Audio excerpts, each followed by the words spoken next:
हिंदू संगठन ने किराए में रह रहे युवक को पुलिस को सौंपा है। एक युवक को पुलिस को सौंपा है। युवक दानिश पर नाम बदलकर दिनेश के नाम से मकान में रहने का आरोप है। यानी दानिश जो था वो दिनेश बना हुआ था। मकान में रहने का आरोप उस पर है। रहवासियों ने देर रात लड़कियों के आने, नशा करने का आरोप लगाया।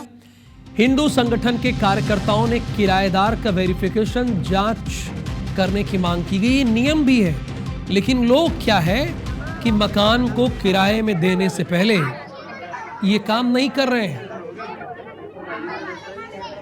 अंशुल, यहां भी वही बात सामने आ रही है कि वेरिफिकेशन कराया ही नहीं, मकान दे दिया और दानिश दिनेश बन के रह रहा था। और देखिए वहां लड़कियां भी आ जा रही हैं, दिख रहा है तस्वीरों में, वीडियो में दिख रहा है।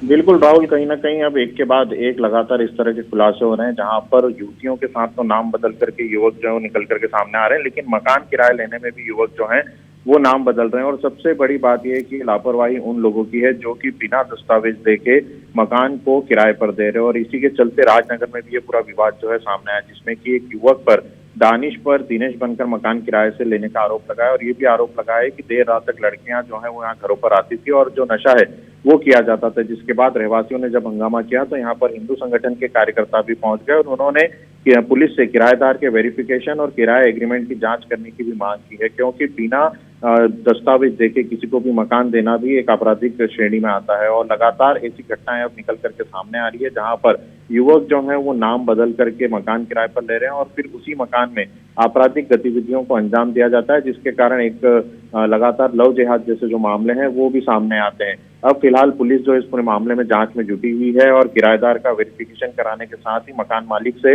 किराए एग्रीमेंट को लेकर भी पूछताछ की जा रही है। और ये भी देखा जा रहा है कि क्या इसकी सूचना उसके द्वारा पुलिस थाने पर दी गई थी, और अगर नहीं दी गई थी तो पुलिस ने अभी तक इस पूरे मामले में खुद कार्रवाई की जो है नहीं की। फिलहाल पुलिस जानकारी के लिए धन्यवाद। लेकिन आजकल क्या हो रहा है ना कि रेंट एग्रीमेंट भी फर्जी तरीके से बन जा रहा है। 200 रुपए दीजिए, रेंट एग्रीमेंट बन जाता है। ये भी तो है ना।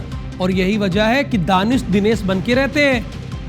भाई दानिश दिनेश बन के रहते हैं, लेकिन दानिश जो कर रहा था अगर वो दिनेश भी करेगा तो भी गलत है, तो भी गलत है।